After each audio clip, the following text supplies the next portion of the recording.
Good evening and welcome to all our viewers from all over the world. I'm Alam Ahmed, and I'm very pleased to start this roundtable discussion, part of our Global Minds debate. These debates aim in preparing our participants and all people from all over the world towards our annual conference. We started these kind of debates 3 years ago. And this year, we are conducting all these debates online because of the COVID-19 lockdown. Clearly, all over the world, people have witnessed the impact of the lockdown as a result of the COVID-19. We have lost many thousands. We're all very sorry, and we are all hearts and minds with the family who they lost their lives, and also with those we are currently treating them in hospital across the world. Of course, the impact started back 2019 in China, and then it spread all over the world. We've all been affected now. We're all in a lockdown. And there are lots of issues associated with this COVID-19 impact across the whole world. What we are trying on these Global Mind debates is really to discuss various issues which are simply the result of the COVID-19 and the global lockdown. We have just been offline talking about earlier, just 1 hour ago, is in the BBC, or today, we have heard from the Rolls-Royce company in the UK is going to lay out around almost 1/5 of its workforce because they cannot expect a quick recovery of the airline industry because they are serving that sector. So what we're going to discuss today is the impact of the COVID-19 on the way we do our work. We have already seen that in the last 2, 3, 4, 5 months. The nature and the way we have conducted our work in the last period, we have seen different ways of people in the UK, in OECD's countries, like in Europe, in America, in the Middle East, are trying or completely working from home as much as possible. And this is actually the advice we get from our government.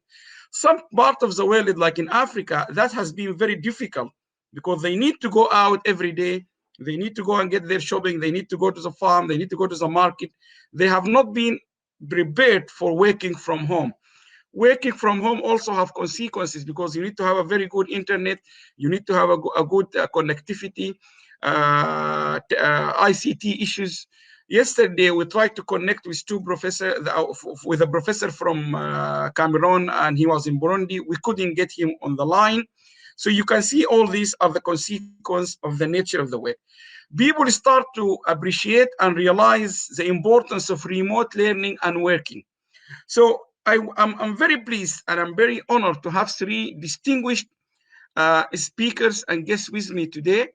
I will have Dr. Siham El-Kafafi from New Zealand. I also have Professor Ron McQuaid from Stirling University in Scotland. And I also have Willem will join me from Holland. And the 3 of them, they have different perspective on this topic, and they have a wealth of experience, the 3 of them. And the plan I'm going to give each one of them 3 to 5 minutes to make an opening statement where we can learn about his or her perspective on this topic, and then we start the discussion. So I am very pleased to introduce my first speaker, which is Dr. Siham El-Kafafi. Siham, she has a wealth of experience as an academic and also as a professional, a consultant, as a researcher. And Siham, thank you very much for taking the time talking to us. I know it's very early in New Zealand, but we are very much appreciate your help and your support here. And I think we're all looking forward to listen to you. So Siham, the floor is yours. I'll give you 3 to 4, 5 minutes because you're waking up earlier. You can start. The floor is yours. Thank you. Thank you very much, Dr. Alam. It's a pleasure to be part of your debate. Good morning to people. Good evening to other parts of the world.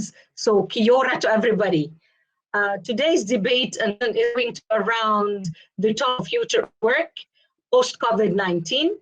So I am going to take New Zealand as an example and talk about the implications of the COVID-19 and how it was dealt with here in New Zealand.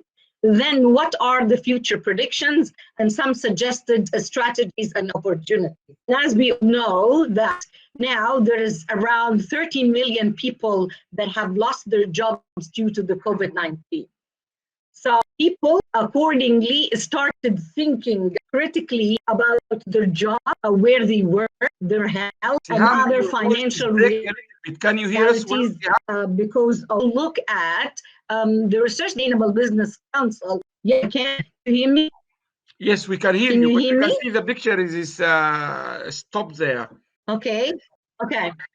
So I was just mentioning about the Sustainable Business Council that explained about the future of work.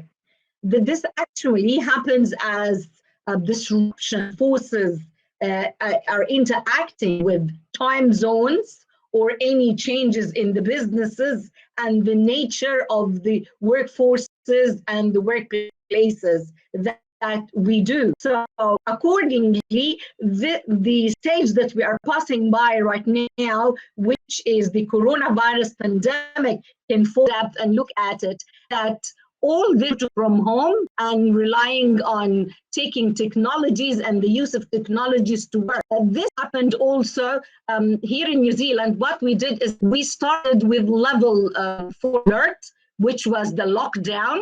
So our Prime Minister started on Wednesday, March by midnight, and we had total lockdown for 4 weeks. And after that, we were, during that time, nobody was permitted to leave the.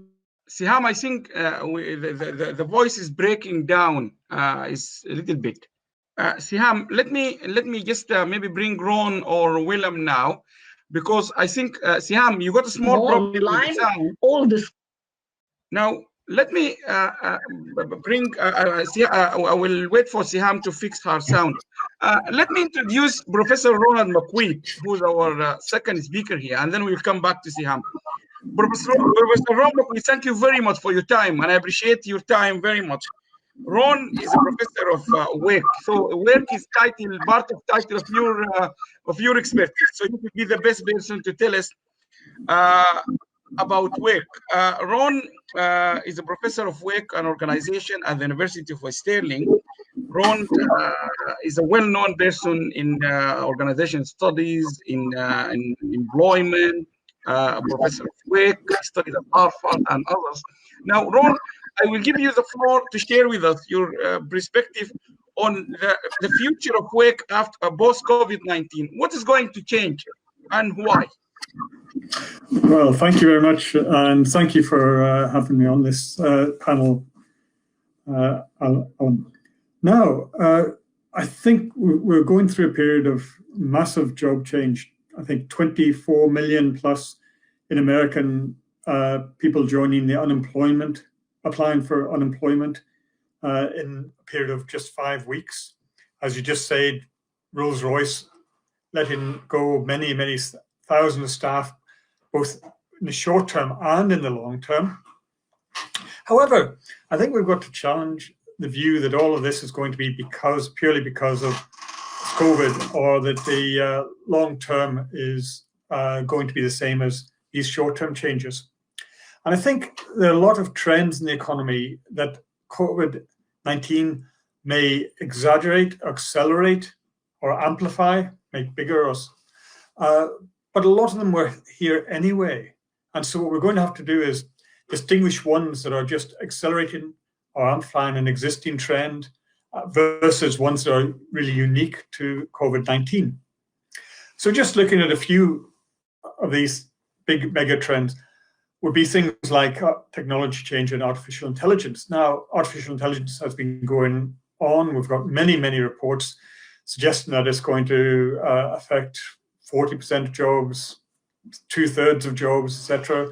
Various studies from Frey and Osborne and many others, and McKinsey, etc. And one thing that COVID does, it's not going to create AI or anything. However, it may accelerate its introduction in some areas, such as call centers, where you've got call centers now where companies are desperately trying to replace staff who are off sick, are not available to work, can't actually attend work, or where they've suddenly got a lot more traffic on their call center, where people used to go into a shop or into a premises. Now they have to use a call center. So that could accelerate AI, but probably that for many, that'll just be a small short-term blip where it's just made some of the AI occur faster than it would otherwise have happened. A few cases that will make them change their strategy and move more towards AI. But I think such things like that will affect particularly the low-skilled people. The higher skilled, they work at home, a bit like all of us now, are sitting at home with we've got the software and the hardware and the internet connections. So some of the high-skilled people won't be affected quite so much in the short term. However, the long-term trends are probably going to continue, not quite exactly as before, but they will continue in that trend. Another one would be working from home. Working from home has been talked about for 30 years at least, but now this has given it a major push, but it's not created a new trend of working at home. What it's done is meant that people are rushed into it, they've equipped themselves, they're now developing the skills of teaching or having meetings or online. They are also getting the social skills where it's now acceptable to have a meeting online, where before you should really turn up in face-to-face meetings. So it's changed social mores, and also we've developed the skills. So probably working from home will get a boost, but this could have unexpected consequences. So one thing could help. Maybe COVID could help public transport, etc. But working from home, COVID could actually lead to more people working at home and less traffic. But there's a very unfortunate trend, apparently, especially among the under 40s, which are people wanting to move back into cars. So in fact, some talk about the car industry not doing too badly because people don't want to use public transport. They're too far away to use bicycles, etc. So we could end up, ironically, having some people moving back away from car sharing, away from public transport, towards cars, which would be a very retrogressive step, but it's a possibility. Alternatively, COVID could also encourage autonomous vehicles. You've got your own vehicles, nice and safe, not near anybody, and you get a vehicle taking you to where you want to go. So that could be a positive impact of COVID on that. But again, the trend is there. It's simply maybe pushing the trend a little bit more. Just very briefly, a couple of other things. Globalization, who knows? It could affect globalization. People want to be much more self-sufficient, but that's by no means certain. A danger of COVID is it could make people much more wary of migrants and the alien or the other, and that would be a very negative impact. So there could be a small impact on, say, migration, but we really don't know it at the moment. And the last of the big trends I would look at was things like, are we heading for a big depression, an L-shaped depression, or is it a V-shape or a U-shape? And I would suggest that probably an awful lot of this is the COVID is just the straw that broke the camel's back. It's probably a lot of these trends, huge deficits were there before COVID, although COVID's made them much, much larger. The risk of deflation and then maybe stagflation. A lot of people have been talking about that for decades, if not longer. The risk of a jobless recovery, where basically in recent recessions, low-skilled jobs have gone, and when the recovery comes, those jobs have not come on. So these are some of the issues, and lots more demographics, climate change, increased inequality, but the rising global middle class and general reduction in poverty worldwide are all trends that will continue. And very briefly, I'll say two other things. One is who's affected, and it's mainly COVID has affected the young, females, low-skilled, because it's particularly affected certain industry, retailing, hospitality, tourism. And these are likely to have possibly big long-term effects on all of these. And I think that's where one of the issues is going to happen. And then linked to that is a scarring effect on young people who come into the job market now, not many jobs, and they're going to be affected in the future employment opportunities and future skills. There's a lot of evidence on scarring effects if you come into the job market at a time like this, and things like that. And then the gig economy. So I think there'll be changes. The gig economy in some ways is not new because we've always had day laborers. We still do in many, many developing countries. But what's different is there's a platform. But what's the COVID has shown is the insecurity of gig workers. And there may be social pressures to try to improve the security of gig workers. while at the same time, the other side of the coin is them contributing more to taxes, etc. So there could be two sides. And I think later on in the discussion, we may be looking at the third bit I was going to talk about, which is potential solutions, but we could maybe get on to that. The spoiler alert is I don't know what the potential solutions are, but we can all have a bit of a discussion on that. Okay, Ron, thank you very much. This is very interesting introduction. Just a quick question before we move and we come back to you. Because you have done, I mean, you're someone who have spent lots of time researching work and employment. In the literature, I don't think there's anything in the literature or in the books or whatever being published or we know about a situation like this where we're locked down and we can't go out, simply not to work. But if there's anything close to this thinking, any researcher, any scholar in the past thought about a situation like this where people cannot actually, they have to work from home, which is simply very impossible for many people. Is there anything you came across in the past? No, not really. The two things that come to mind in a way, the historians, you know, we have what we call the Black Death, which actually killed about a third of the population, much worse than COVID.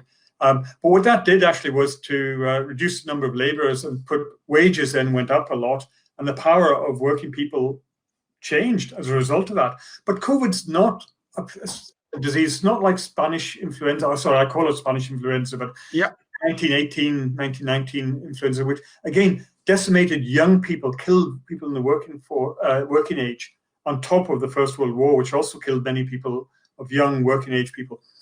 And COVID's not like that. It's killing mainly older people. It's not actually affecting the labor market directly. And so I think in some ways, a lot of our historical pandemics are not such good examples to be used in the future. The other alternative is to look at wartime situation, which is you take large numbers of young people out of the labor market, put them in the armed forces, and expenditure then changes dramatically from consumer expenditure towards military expenditure. And that's one thing. With COVID, hopefully it wouldn't be towards military expenditure, it would be towards health expenditure and issues like that.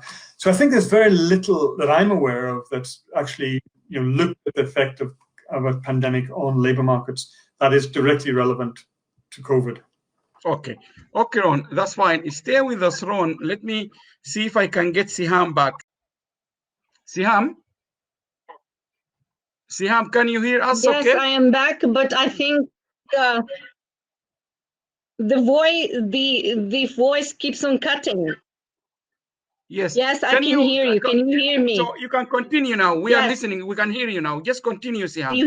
Just to quickly brief continue from the thread of Dr. Ronald is that, the effect of the lockdown affect here and what the government put in place to assist the businesses, and the predicted businesses really saw the benefits of it, and the cost benefit is low. It is saving for them. There was some research that actually mentioned the employees can save up to 4,000 annually on the expenses and expenditures for going to work.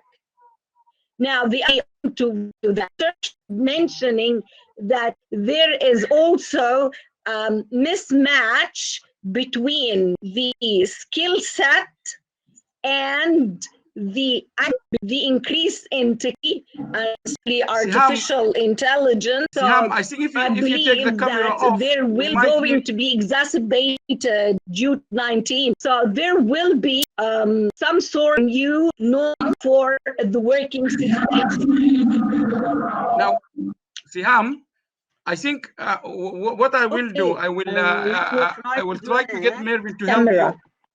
And then to sort out this camera, let me introduce our third speaker here, because we just, this is also part of the challenge here. I think we need also to look at it. Let me introduce Willem Overbosch from the Netherlands. Hello, Willem. Thank you very much for joining us.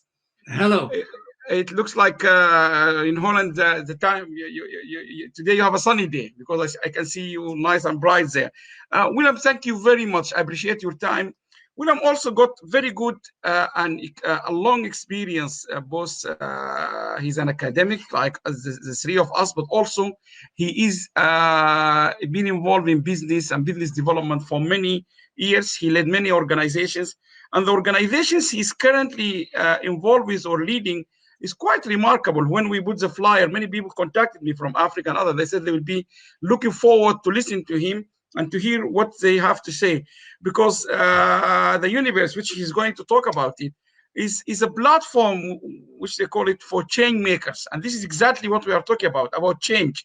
And change is the real issue we are dealing with here. So Willem, I will give you the floor is yours. And while you're talking, if you want me to bring that graph, I can bring it and show it, bring it to you if you like. So it's yours now. Go ahead, Willem. Well, thank you, Dr. Ahmed. I think that the situation that we're in is basically a great lesson in future thinking about the way we work. And that's actually my opening statement. But to be very honest, I don't know about the future of work and the impact of COVID-19. You know, what will be the impact on the economy? I'm not an investor. I'm not really a professor in anything at that spectrum. But you know, let's not speculate too much. But I'm a curious person, and I think that's what it's all about. I'm a father of 4 kids, a family man, and as everybody in the world, you know, we have to deal with the current lockdown here in the Netherlands, as I think almost all the countries in the world. And as we have the intelligent lockdown here, which is partly criticized by some other European countries, you know, we're still doing quite okay. Schools are slowly opening here. The hospital take-ins are going down, and luckily the death toll is slowing down. Restaurants and businesses are opening up again slowly. So I think that the measurements are taking a good effect. But looking at the impact of the world today and imagining a world to come is something that I'd like to address. And as an author and a practical business person, I put a blog on LinkedIn a couple of months ago, January, about future thinking. And I got massive response then from people, but one really stepped out. That was Erica Bull, and she's an independent futurist and works for the European Union. And she basically pointed out that future thinking is not only a skill that we need to develop being of a later age, but also something that we should try and teach our kids only in primary school. Start there. If we want to prepare the next generation of people, we have to look at primary school teachers and kids and get them ready for future thinking. And that's something that I recommend everybody doing. In my current role as Director of Business Development of Ubiquity University and its global community of changemaker, which we call Ubiverse, you can find it at ubiverse.org. I'm part of a movement that's creating an impact. And it's not only an academic impact, because Ubiquity University is one of the first universities that really offers an online and hybrid form of education ever since 2012. But it's also about recognizing people for what they actually can do instead of what they know. So recognizing skills. And that's something that is quite new and I think really a big trend. So imagine what it means that you're able to validate one's skills instead of looking at one's diplomas when you're applying for a job. That would mean a whole new approach in not only in education, but also in work.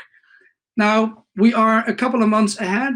Yes, we have been hit by COVID-19, and Ronald already addressed that, so I'm not going into the effects that he just discussed, but everybody in the world now knows the impact of technology and the impact on the environment COVID-19 has, which is, if we look at the global goals for sustainable development, it's a very positive effect. I mean, if I look up at the sunny blue sky here in the Netherlands, I hardly see any airplane stripes, and I see a lot of blue sky, bluer than I have ever seen before. And if you look at the pictures coming across from all the world, people in India can even see, the Mount Everest.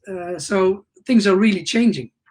So I think that the crisis, the Corona crisis, is a blessing in disguise for the future of work.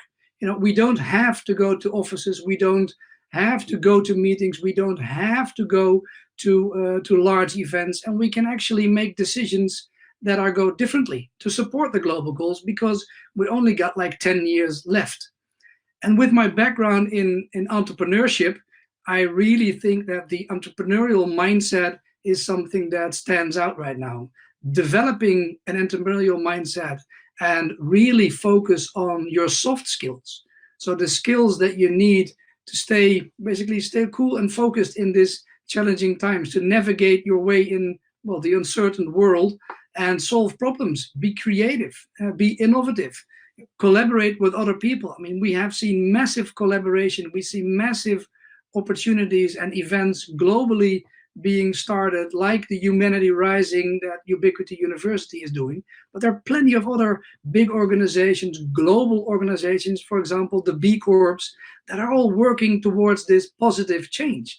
And I think that flipping, the COVID-19 downside to an upside, flipping it and looking at, the positive effects and taking time to really start to develop your soft skills, and take time to take courses, and take time to really, do your daily thing, and imagine a world in 10 years' time that really looks different. Imagine that we don't fly to every event anymore globally. Imagine we don't do all business appointments, stepping in the car and driving to the appointments when it's not necessary. We can do it online, as we are doing it right now. And we could take our responsibility there as an individual, and thereby making a greater impact.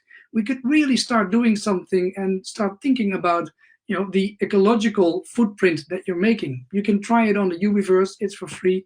But you can also really start, and I've mentioned this before, developing your secret superpowers, your soft skills. You can see a little link on the side in the chat, which directs you to a soft skills superpowers test, which is really fun to do and gives you a basic idea of where you are.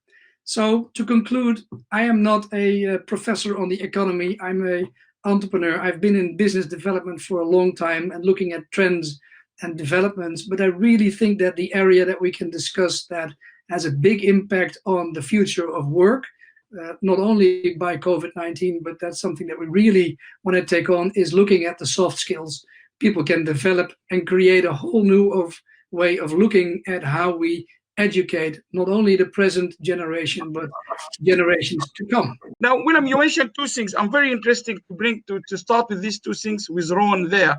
Number one, you mentioned the soft skills. And I remember we had one of these debates in London in 2016 or 17. A very famous diaspora girl, she came from the BBC. She said when she traveled to Africa, or maybe at that time she was referring to Sudan, she said she realized the young generation, they know too much about many things, about medicine, exactly like what you mentioned, about engineering, but they don't know the basic, how to do basic stuff. She was even in her own code, she said some of them, they cannot even do how to iron the clothes, but they know medicine and engineering. It was very interesting and intriguing comment she made in London. And that's take me to Ron as well, because soft skills, do we just now, Ron, start to realize the importance of these soft skills, which people like you and others have been campaigning and talking about all the time, soft skills, basic skills, because now when we started doing this remote learning and all this stuff, I can see 3 months ago, so massive emails from our IT departments telling us how to use the Microsoft team, the camera, how to connect this, how to do this, which are all basic stuff. So in terms of soft skills, let's pick this one, Ron, and then you, Willem can come on that.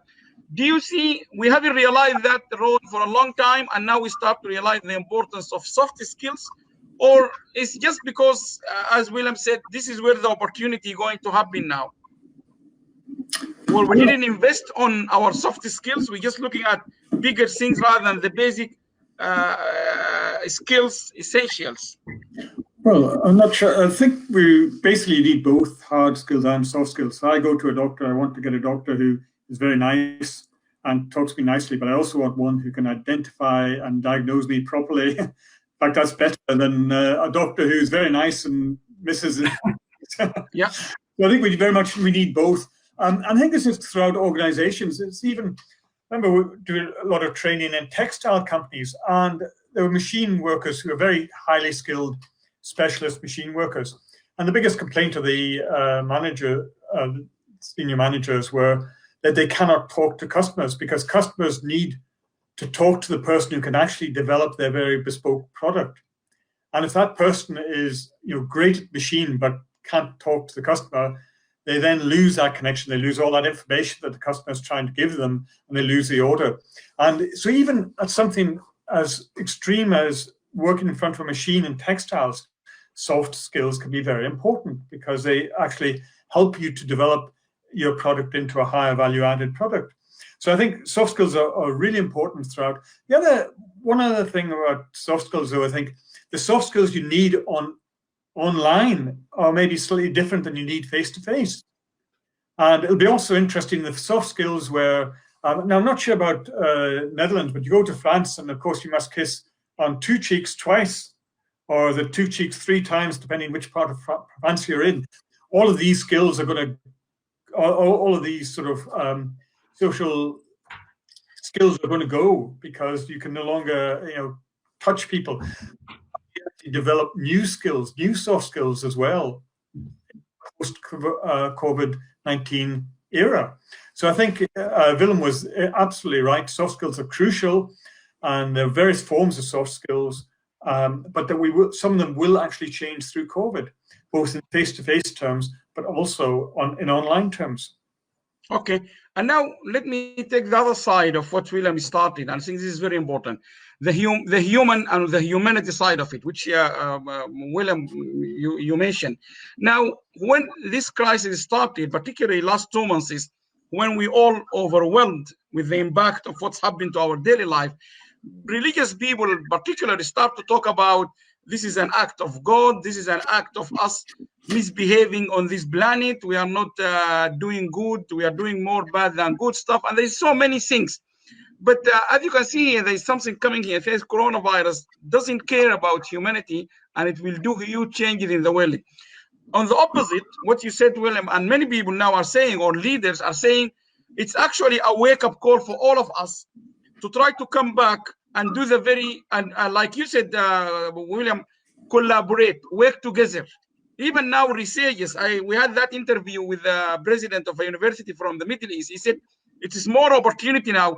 Researchers across the world will collaborate now much more better now, and they realize them. So can you maybe start on this, Willem? What do you think of this? Is it a wake-up call for us to really re-emphasize and the importance of us being human beings worldwide, and also to try to realize the importance of what is going on here? We are enjoying maybe high level of if you like connectivity, while other people in developing countries, they don't have it. So our enjoyment of even this interaction is not the same. What do you think? Well, I think that if you take it down to the very personal level, in the end, it's about how you behave and how you deal with this crisis in your own way. I mean, I think it is a wake-up call. I think it is the biggest opportunity that have ever arisen, and whether that's, I don't think it's, I'm not religious in that way that I think that it's God that did this, but okay. And we have to deal with it. And I think that if you take action accordingly now and really start imagining a better future and your contribution, and if you can teach your kids. I mean, I got 4 kids sitting at home here, and of course, sometimes they're complaining that they have to stay at home. But of course, they're also learning how to deal with a changing environment that nobody was ever prepared for. We have to, they have to do homework from home. They have to find different ways of dealing with their friends. And of course, there are people in different places in the world that have dealt with wars and crises affected by wars, which is a total different situation. Now I think that the whole world, 7.4 billion people, were affected with the same virus, and everybody was in a lockdown, basically. We all were, it was a level playing field. So if you build up from this point onwards, you could say, okay, we have realized that a world without airplanes, without holidays, without business trips, without a lot of things, you know, it works, it's possible. And should we take action now? And I think that it is possible to take action yourself, to learn from the things that we have dealt with only for 2 months. Come on, it's only 2.5 months, so it's not big.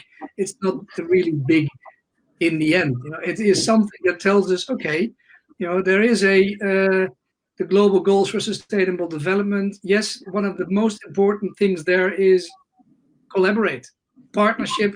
UN goal number 17 is partnerships, and UN goal number 4 is good education.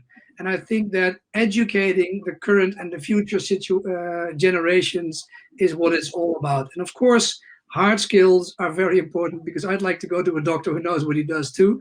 Yeah, but okay. I'm emphasizing the soft end of it is something that wasn't taught when I was in high school. It wasn't taught when I was in primary school, and can now be taught using technology, using the examples that we face today. And actually everybody lived through it, so everybody knows what it's about. So I really think it's a very big opportunity to, as you said, collaborate, start working together, and, well, build a future together. And that's a wake-up call, but you got to do it yourself. Nobody's going to do it for you. Okay. And Ron, if I take you on the other side, we're going to have, even if now, like in the UK or in the Netherlands, in other countries, even Willem, I was talking to him offline earlier, he said kids are going to school earlier than us. And I know in other countries like Denmark already start going to schools. Now, do you expect, I know it's not an easy question to predict now, do you expect big companies will simply just follow what this Rolls-Royce did earlier? They will sack people, lay them out, or they will try to reinvent or try to be more innovative to see what can they do with the workforce, or change the working practice to still make them productive or engage. For example, even if now we're going to be lining up 2 meters apart in supermarket, not supermarket, we have to continue to go to supermarket, of course, but like shops, IT companies and so on. Do you expect with that companies will do what? What is the reaction of the companies? Because there will be a downturn, no question. Even if we've been allowed to get out of our houses, we are not expecting productivity to be the same. So what is your expectations as someone with experience on work research, if you like? I know it's a difficult one to predict, but what can you imagine? Well, I've got an optimistic self is, in fact, was when I was saying about one of the ways forward would be to, I think we're going to need a change in the corporate cultures of organizations, and hopefully one more towards more transparency, much more towards about partnerships. A great example is working towards these vaccines, where suddenly all the rule books are thrown out and organizations, private, public, universities, etc., working close together with a very, very clear objective in mind. And I think that's one of the big things we've learned from this, is that when you've got a very clear objective, people will act innovatively, act cooperatively, etc. And I hope there would be more transparent, more devolved decision-making, because you realize that problems with centralization, and we're now all devolved to our own houses, etc. But how do you get the most out of teams when maybe in some ways it's more difficult to control by organizations? So I think it would be a very, very positive thing, is to get more devolution of decisions by people. And also then means you're getting more value from the people, because they will contribute more, they are able to contribute more. And you'll be able to use staff more effectively. But in a way, that is one of my positive ways of looking at it. A more negative way would be, well, wait a minute. In the gig economy, if you work for Deliveroo or you work for Uber, well, Deliveroo, you're probably quite busy now because there are lots of home delivery. But if you're an Uber, or the other one is Airbnb, what's happened with Airbnb? Lots of small entrepreneurs who own lots of flats or premises throughout the country. And what's happened there? well, you're on your own, basically. After very, very limited support to a few of them, they're saying, you take the risk. If something bad happens like coronavirus, or it could be other things, you have taken the risk. Same with the gig economy. You've got a musician, literally music gig. What's happened to the musicians now? They're basically not getting any work, not getting any income. So we've got a major shift here, which has been historic shift, towards the individuals taking the risk and the company who are organizing it through platforms, say, in the case of gig economy, they are not taking much of the risk, because when the market stops, they don't earn their income, but it's the individual worker who's taking the risk. So who's taking on protecting that work in a way? Well, the government to a degree. So now in the UK, we're helping self-employed people who should not be eligible for certain welfare benefits because they did not contribute the taxes to pay for that. And that was one of the deals. You pay less taxes, you are not covered. However, we're now in a crisis, and suddenly they're saying, we are in desperation. So suddenly the government has come in and covered them. But there probably will be a place where the government will come back and say, well, okay, in future, you will now have to contribute. And I think that's there'll be a lot of changes going on, and we're not sure what's going to happen. And I think what the COVID has shown is a lot of the risk could be passed on to individuals in the gig economy, and therefore they have to either organize, which is a historical thing where they created equivalent of trade unions, or they have to get the government to allow them into schemes that will protect them. And I think another thing that will happen is the big companies, we know for decades now, do not pay many taxes. You got people like some of the big multinationals, coffee companies, Apple, many, many other companies pay very, very little tax in most EU countries, because and that cannot go on. And now we realize that government has had to both rescue companies, but also keep their market open for them. And they do need to contribute where they do business. And I think there'll be a lot of changes. My worry is that people will want to go back to the way we used to do it. The vested interests will be saying, let's get back to what we did in the past, and that will prevent progress. Or else we will. Okay. Okay, Ron, that's very interesting. And Willem, if I ask you on the same line, you're an entrepreneur yourself, you're an innovator. I mean, two parts of the question. The first part is, I'm sure you follow the news about companies like Zoom and all these companies. Their share is just exploded. I mean, and it's obvious. Everyone is using them, or even people they have never heard about them. They know what is it and what it does for them. Now, given they are now having a big share of their business, their business is growing fast. Do you expect them going back to humanity and humankind and the way we work together? Do you expect them to share this increase in the business with us? So, for example, like say Netflix, for example, if you pay £7 a month, would you expect them to reduce that to share this benefit? Because now they have a massive subscription. Like channels, I just subscribed to my daughters yesterday or last night for Disney or something for £5 or £6, which is not really very cheap. But do you expect us to see more of sharing of the benefit, to give more to poor people, less income people too? Because now they're having a massive subscription. And secondly, from what you have seen from your platform, do you see any real change? Because you are a platform for real change makers. Do you see any calls for real change in the way we do or we go about our life? I know you mentioned something when you started, but do you see, I know you do lots of data analysis in your platform. Do you really get the sense, and where is that change is happening? Is it globally, or it's happening in Europe, more in developing countries? What is happening in your platform? If you can just give us some tip. To start with your first question on how will companies like Zoom and other large IT companies, tech companies, will start giving something back? And I think that Ronald just said something about transparency and change, which is here to come. I think that if you look at the developments in blockchain and to take it one step further, digital assets. So basically transferring stocks to the digital assets and making them available in the blockchain.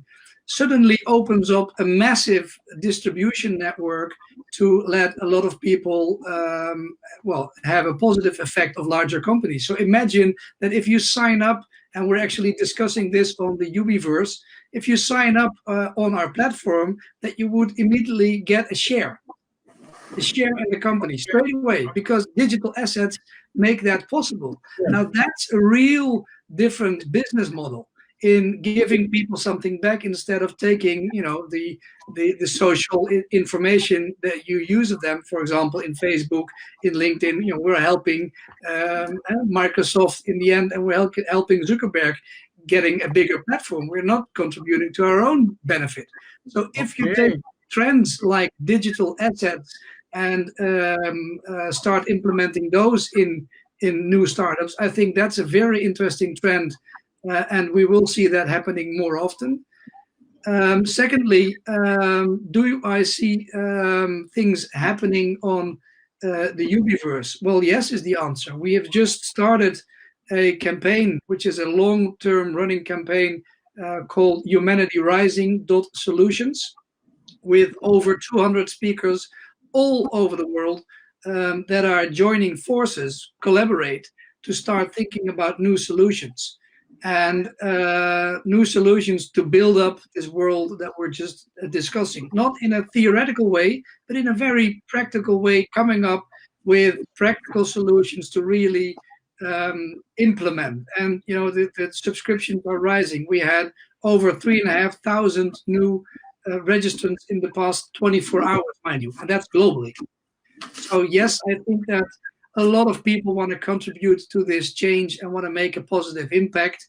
And I think that as we took on the UNESCO ways of, so the UNESCO did, the UN body did research about, you know, what kind of soft skills do you really need? What kind of soft skills do you really need to be able to contribute to change and to contribute to the to global goals? And maybe you can put up the image that I just sent you about the Changemaker scan, so that we can see the 8 different skills.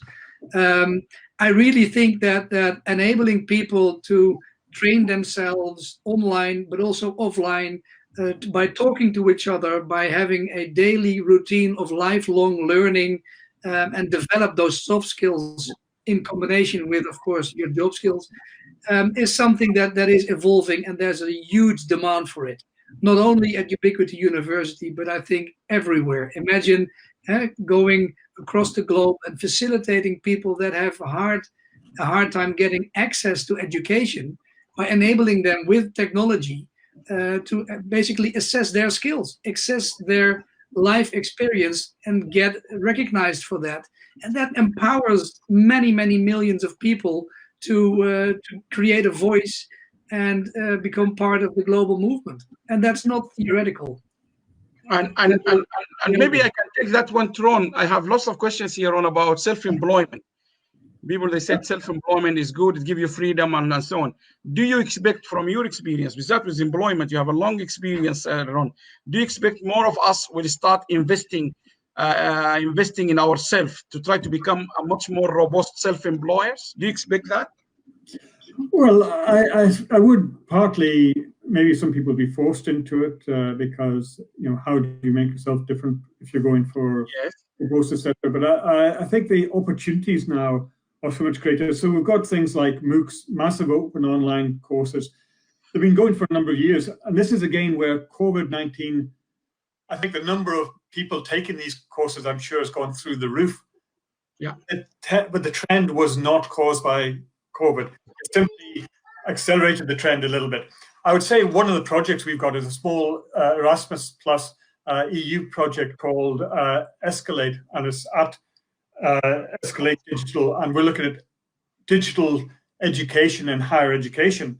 But we're not looking at not only the positive things, which are things like, you know, giving you better skills, using more digital blended learning, which I think nearly every university was doing before COVID. It's been accelerated. So Cambridge today announced that all of their courses for the next academic year are going to be done probably online. But a lot of these trends were going long before that. But in addition to looking at these positive things, I think we also have to look at the potential negative ones in order that we avoid the negative ones. So the thing about digital education is if people are tracking you, so we already have cases in America where if you have to take an exam, you must allow the university access to your computer. Now, in terms of surveillance, what about that? If you are marking online, as many academics will do, the university should be able to track every keystroke, every comment you make. Now, what about these surveillance issues? We must deal with these in order to prevent them becoming problems. And so I think, as well as the positive things in digital education, I think we need also to safeguard ourselves against the potential negative ones. Okay, and maybe people need to watch out that when they are doing things, that they are not giving away too much information, that they're not getting something in return. I would say just a small thing there on Willem's very interesting point about when you join the course, whatever, you get something back. But in a way, that's like a retail cooperative. So in UK with the Rochdale cooperatives from the 1800s, early 1800s, where every time you go into the shop and you buy something, you were given what they call the dividend stamp. So you bought something for £1 and they would give you a penny, a stamp worth a penny. So at the end of the year, you had all these stamps that you could exchange for goods. In a way, it's like the supermarket loyalty card now, the difference being that the loyalty card says, yes, you spend £1 in Tesco's and you get a penny back, but you are giving up all this information to yourself. So in a way, it's an exchange. It's not Tesco being generous to you and giving you a 1% discount. It's really them saying, you give us all your information, we will be able to market better to you and to other people.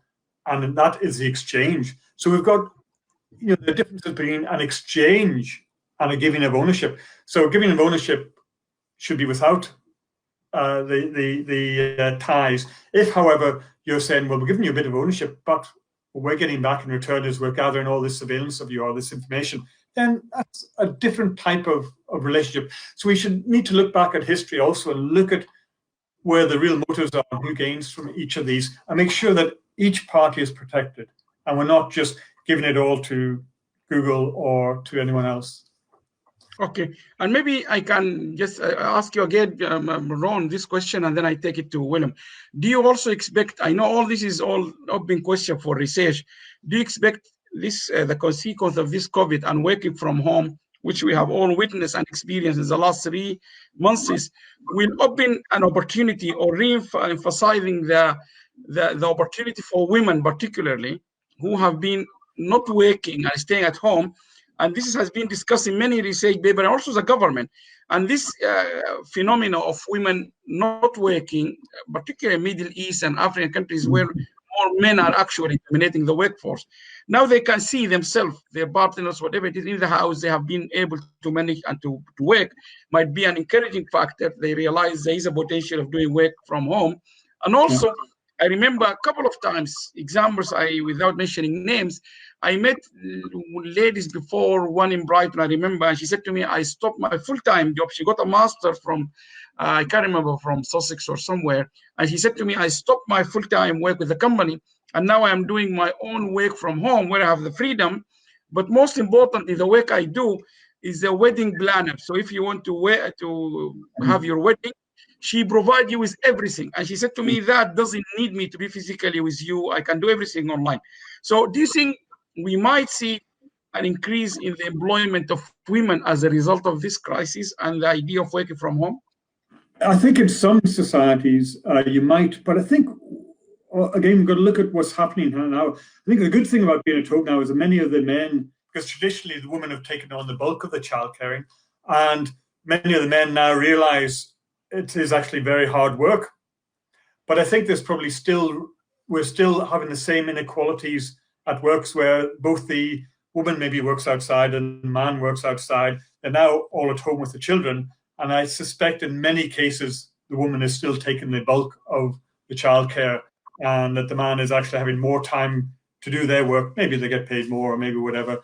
But I think we're in a way reinforcing or just following existing patterns of inequalities in work. I would say I think there are opportunities, as you said, for now women to do work, particularly maybe in the Middle East, where there may be problems with mixing in person, although you have to be careful about mixing online as well. But I think mustn't forget, we are talking about a small group of society, really, a large number of people. Same with education at the moment. If you're low income, your parents aren't well educated, in the UK, the children who are now staying at home are going further and further behind, they expect, the people from the more middle class, wealthier parents, because they've not got the same access to either the soft skills and the support of the parents, and the knowledge of academics and academic process, etc., and incentives and role models. And they also maybe don't even have some of the physical online access, the equipment and the broadband. Although there are schemes like the Scottish Government is trying to make sure everyone from a low-income family with a child does have access to broadband now, to try to avoid those inequalities. But I think we've got to be careful that we're talking often, we're leaving behind a huge percentage of the population when we talk about things like this, and we've got to be very careful that we don't just exaggerate the differences in equality in society.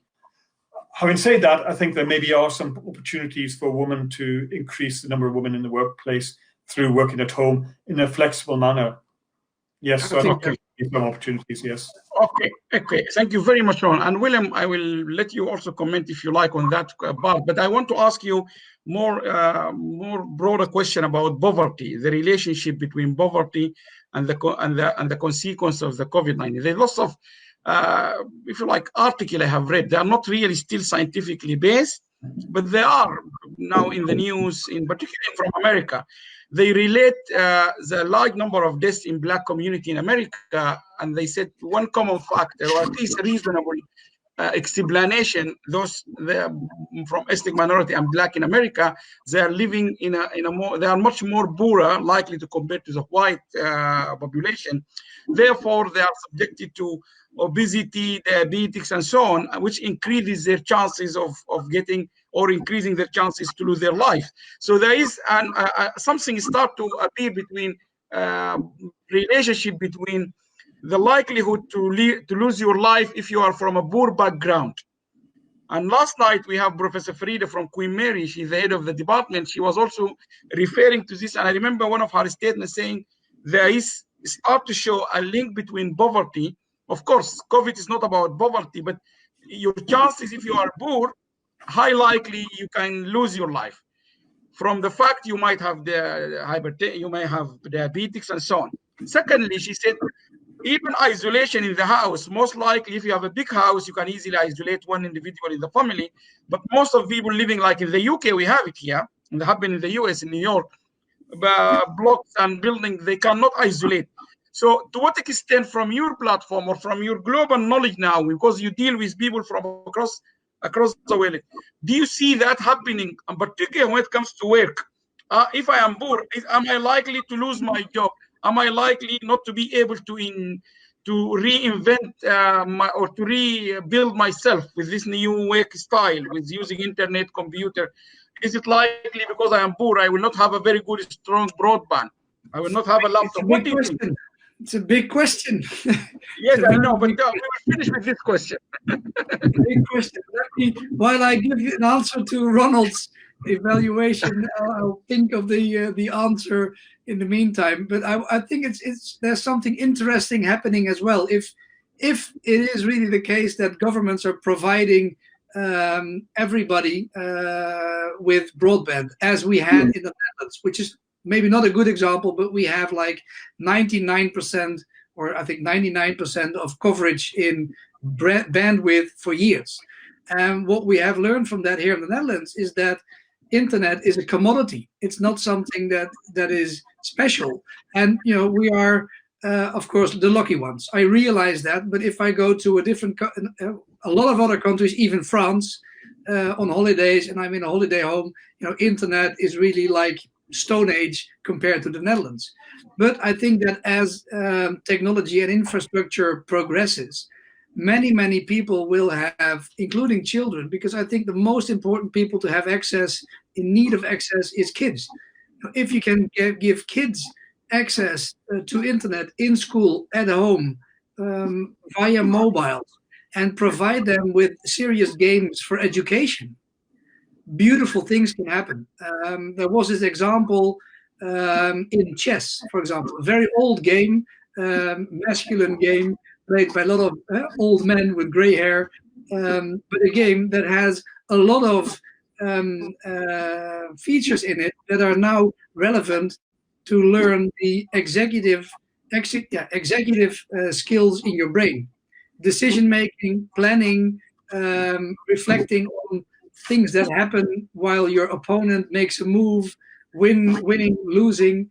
And that's something that if you combine the traditional game of chess, take it online, look at it from an educational perspective and build in these lessons in life, the 21st century skills, then suddenly beautiful things start to happen, because then young women apparently seem to be far much better than the young boys. So suddenly the whole UN SDG number 5, equality, gender equality, and more opportunity for women and young kids, learning young women and educating young women and giving them an opportunity to educate themselves through games like chess that have educational value and not only the game value. It's far more fun than playing Fortnite on your computer, of course. But as a parent, I really want to emphasize that serious games, internet and infrastructure could give a lot of people, a lot of young kids in schools and outside schools a chance to develop themselves. And now on to your question about black and white America. And I think that if you're talking that on a global scale, it's about the change, the shift from degree-driven education, where you need money to get access to private schools, to get access to good jobs, to get access to careers. If we can flip that model together, the academic world is working on that in Europe, is working on that in Australia, I know, and is working on that in the States as well. But flipping the model from a degree-driven model, as we have all had in our lives, to a skill-driven model, where you get recognized for your skills and then mapped back towards traditional qualifications, that suddenly creates a total new value in the workforce, because then suddenly your 10, 20 years in experience in whatever you have done can be mapped to not only soft skills, but also to the hard skills. But you haven't learned them in uni, you haven't learned them in school, you might have learned them on the streets or in a day job that you had for years.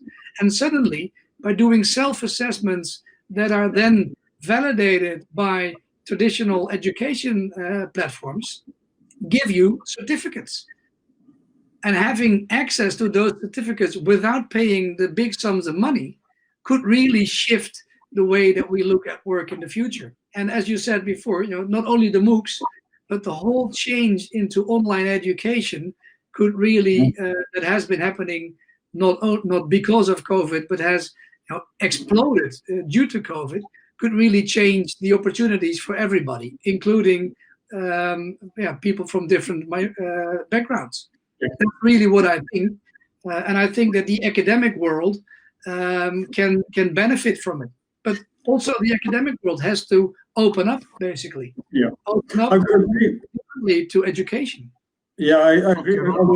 There has been quite a lot on things like accredited prior learning, which is basically what the traditional view of that is, where you give credit for prior learning and doing that. But that never really took off a lot. And the other one is a competence-based.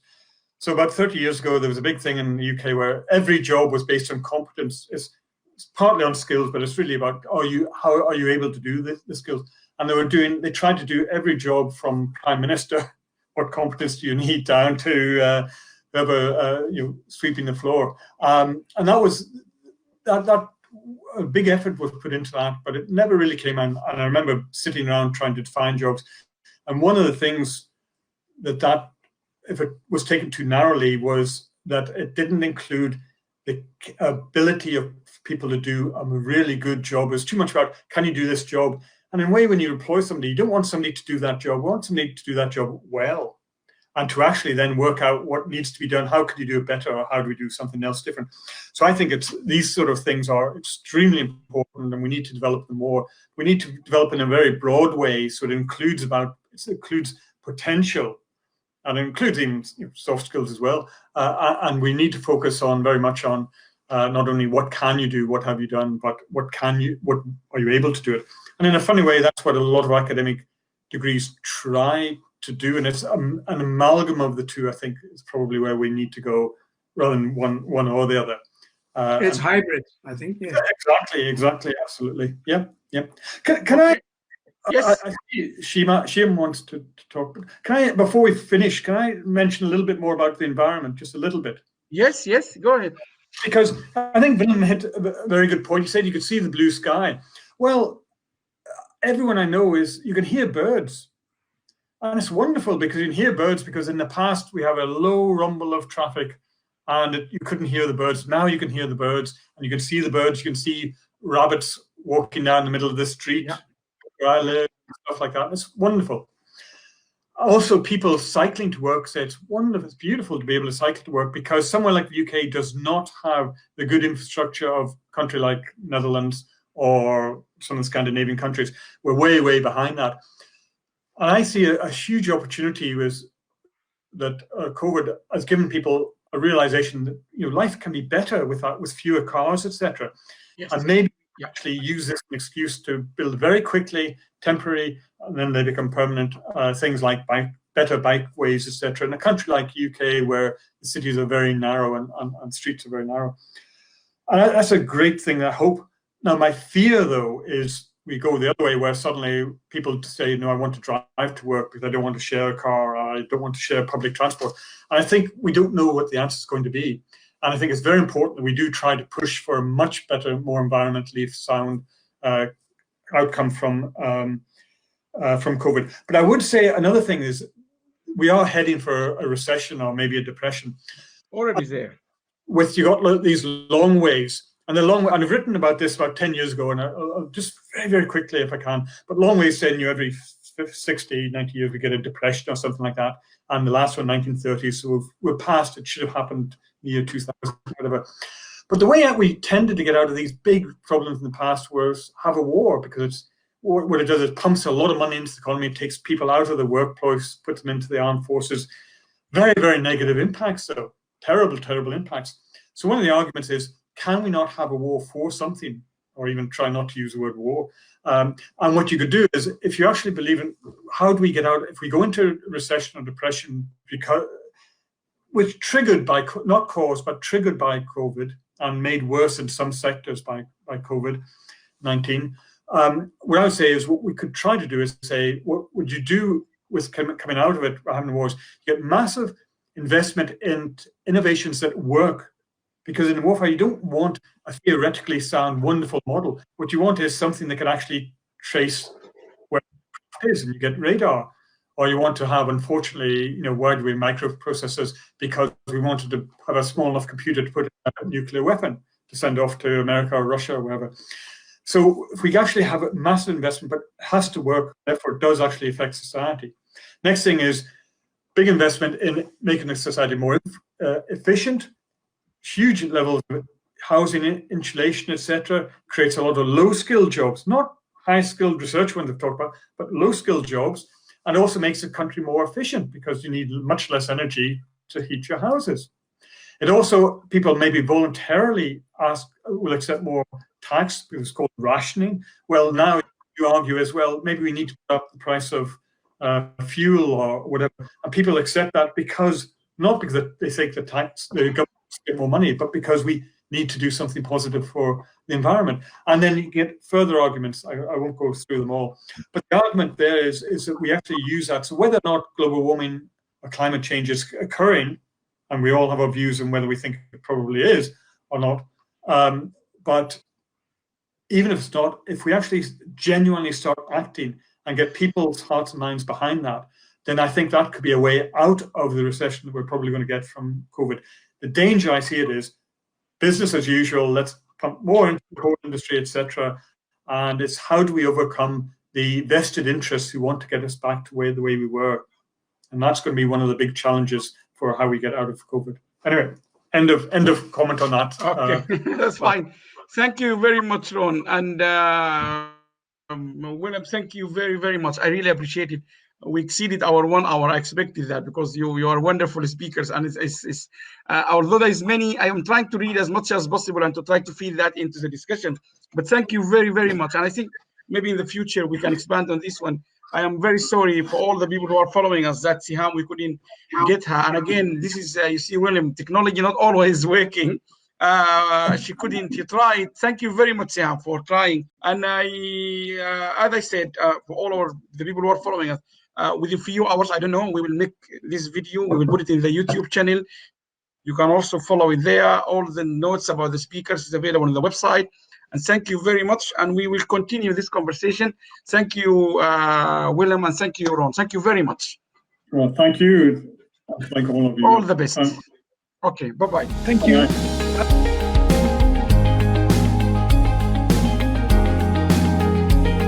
So please remember, if we all help and do a little bit, it will make a big difference.